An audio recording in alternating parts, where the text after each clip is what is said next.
Assalamualaikum warahmatullahi wabarakatuh. Salam sejahtera untuk kita semua. Semoga rekan-rekan yang menyaksikan video ini dianugerahi kesehatan, kebaikan, dan kelancaran selalu. Baik, edisi omongan kita kali ini membahas mengenai kerja politik menurut pemaknaan Sultan Syahrir.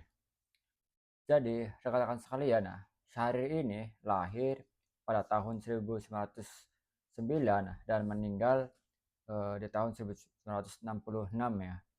Ia merupakan seorang putra Minang yang mendedikasikan hidupnya untuk memperjuangkan suatu cita-cita politik. Politik ya, di dalam pemaknaan Syahrir bukanlah suatu kerja-kerja untuk akumulasi kapital. Politik bukanlah sesuatu yang mendasarkan pada kepentingan pragmatis jangka pendek dan sejenisnya. Namun, politik di dalam pemaknaan syahrir ya adalah sesuatu yang bersifat luhur yang kemudian ia internalisasikan sebagai suatu kerja-kerja politiknya. Sebab itulah penting kiranya bagi kita untuk mengetengahkan kembali pemikiran syahrir ini ya di tengah realitas empiris politik hari ini ya yang penuh dengan distorsi dan disorientasi ya yang bahkan menurut hemat saya berada pada titik yang begitu mengkhawatirkan. Pertama ya, bagi syair, kerja politik adalah tanggung jawab yang memang inherent. Nah, ia merupakan sesuatu yang tidak terelakkan. Yang pada prinsipnya kerja politik tadi ya harus didasarkan pada upaya untuk mewujudkan eh, kebebasan dan kemandirian warga negara. Yang pada pangkalnya bertumpu pada ide mengenai kesejahteraan masyarakat. Sebab itulah Syahrir melawan segala bentuk kolonialisme ya. Dan sejak ia masih berusia muda ya, Syahrir sudah mencita-citakan suatu negara bangsa yang merdeka ya, rekan-rekan sekalian. Namun bagi Syahrir revolusi nasional saja tidaklah cukup. Ia perlu diiringi juga ya dengan apa yang disebut oleh Syahrir sebagai revolusi sosial. Nah, jika revolusi nasional adalah keinginan untuk terbebas dari cengkraman kolonialisme ya.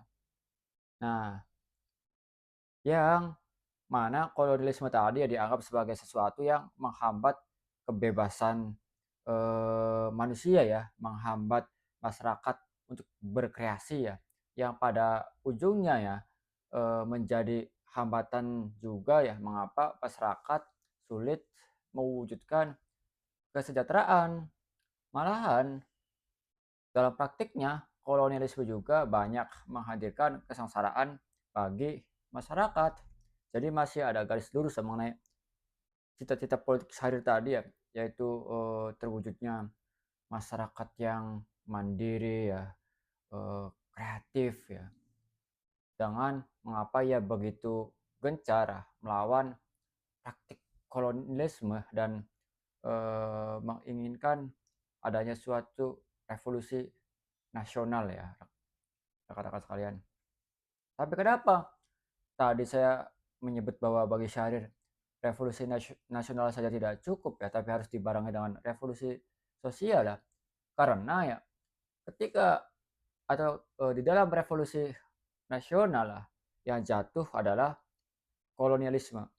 Namun dengan jatuhnya kolonialisme ya tidak menjadi sebuah jaminan juga ya bahwa apa yang juga membahayakan bagi kehidupan masyarakat ya, yaitu struktur yang feodal ya, juga ikut runtuh.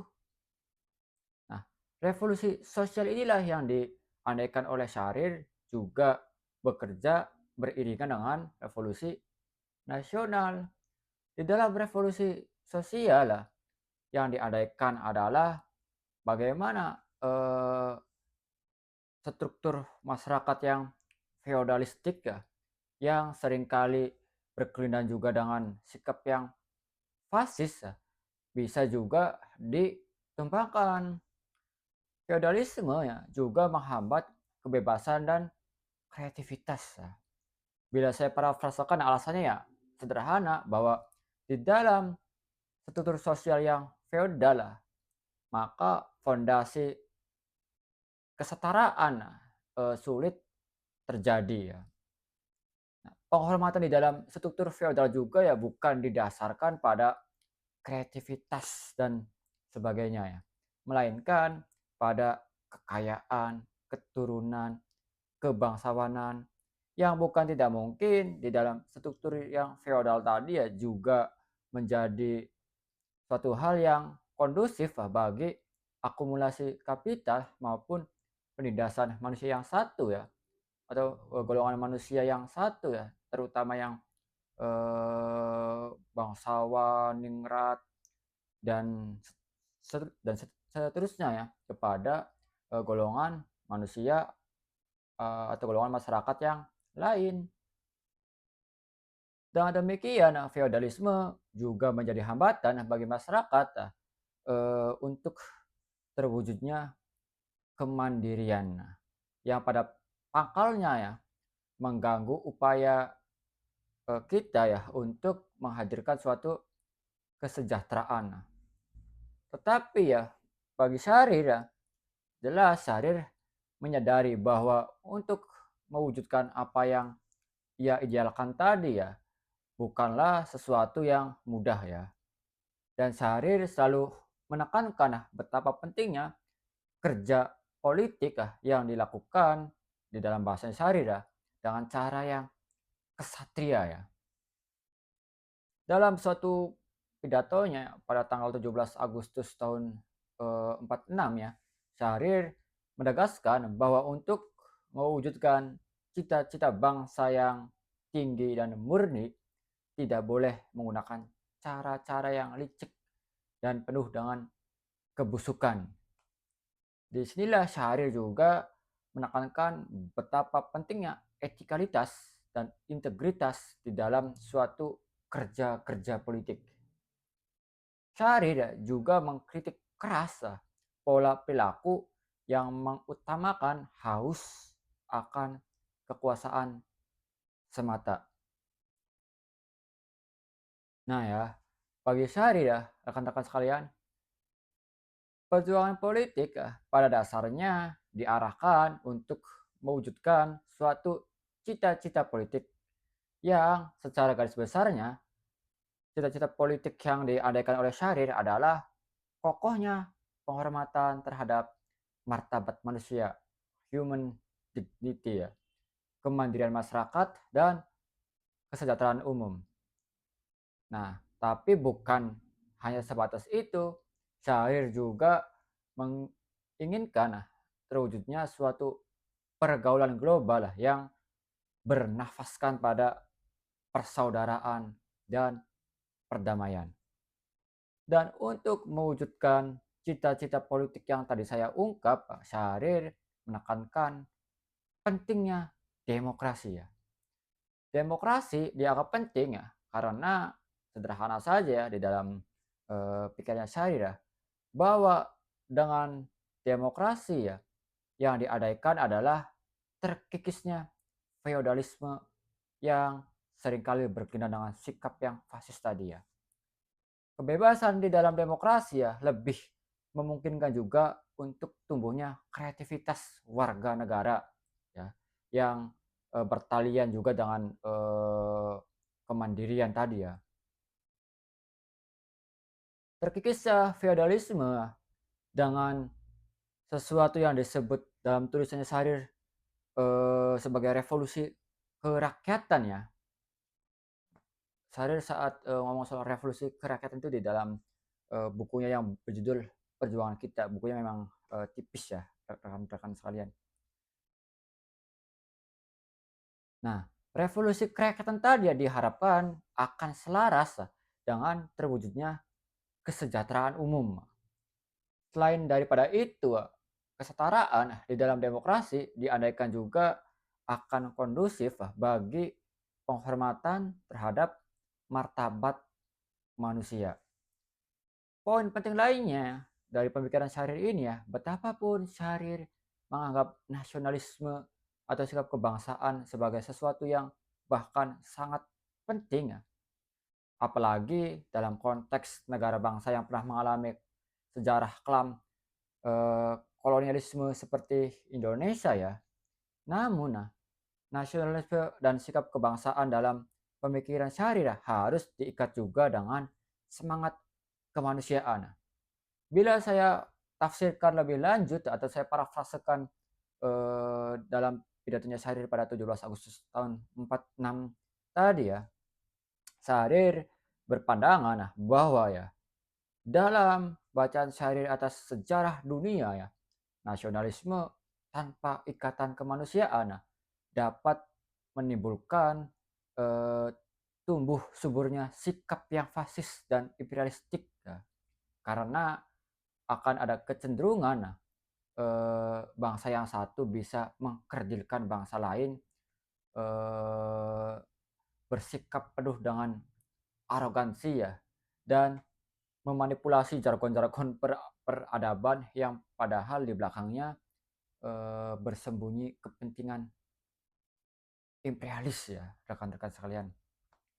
Hanya dengan nasionalisme yang diikat dengan kemanusiaan itulah di satu sisi ya kita ingin atau Syahrir berpandangan bahwa kita ya bisa menunjukkan jati diri dan kemandirian kita sebagai sebuah negara bangsa. Dan pada sisi yang lain, seperti yang tadi saya ungkapkan, kita tidak terjebak pada sikap-sikap yang arogan yang mudah merendahkan bangsa lainnya. Implikasinya apa? Ya jelas bertautan juga dengan cita-cita politik yang diidealkan oleh Syahrir tadi, yaitu terwujudnya kesaling pengertian dan persaudaraan yang pada pakalnya akan menuntut kita untuk aktif di dalam mengupayakan perdamaian global.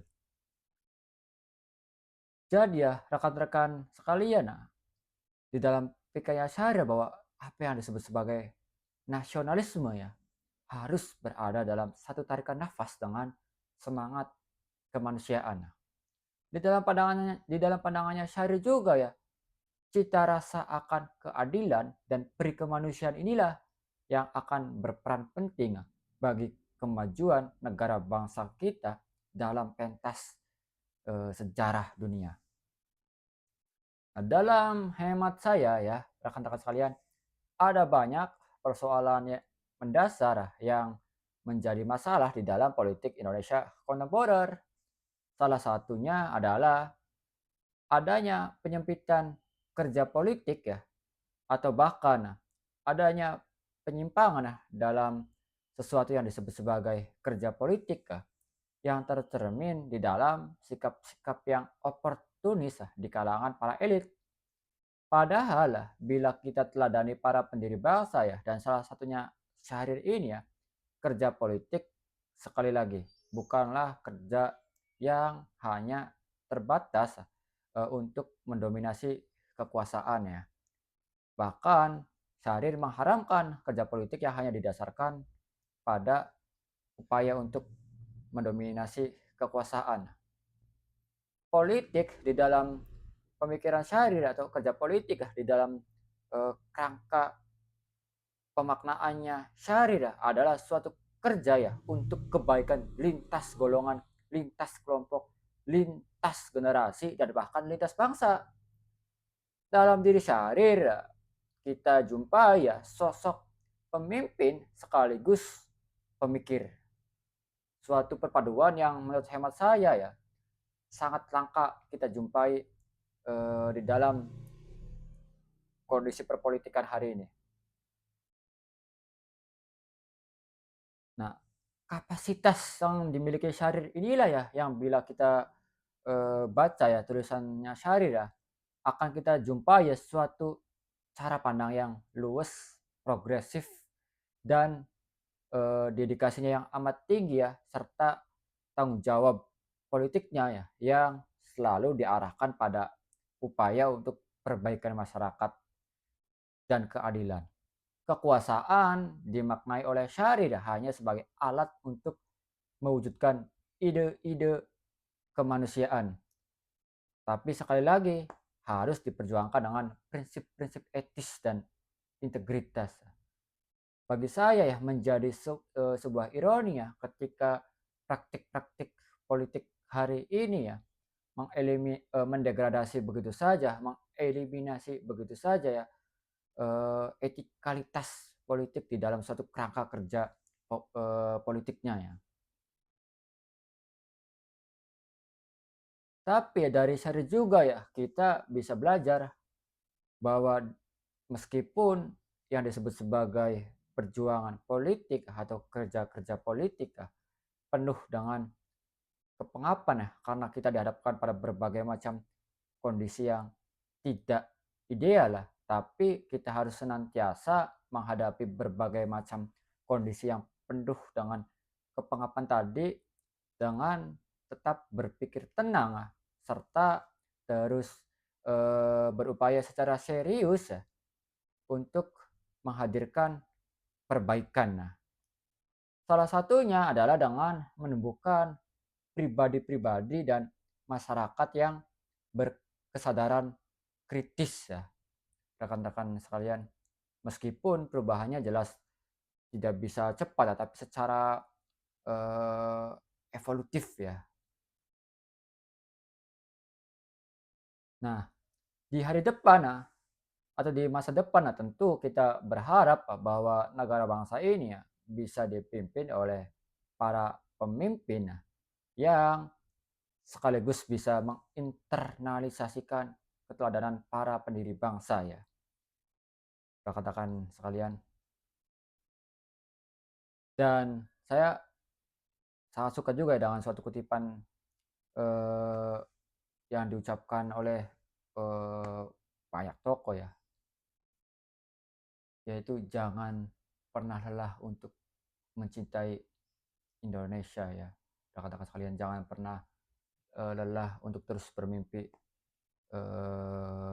untuk terwujudnya Indonesia yang lebih baik ya. Jadi meskipun kondisinya penuh dengan kepengapan ya, tapi kita harus terus memupuk harapan dan impian kita dengan kerja-kerja yang sesuai dengan katakanlah kemampuan dan kapasitas kita yang sekiranya mungkin bisa kita lakukan. Nah, dari para pendiri bangsa, salah satunya sehari ini kita belajar mengenai dedikasi, tanggung jawab, memupuk harapan, dan seterusnya. Cukup sekian dari saya. Terima kasih. Wassalam.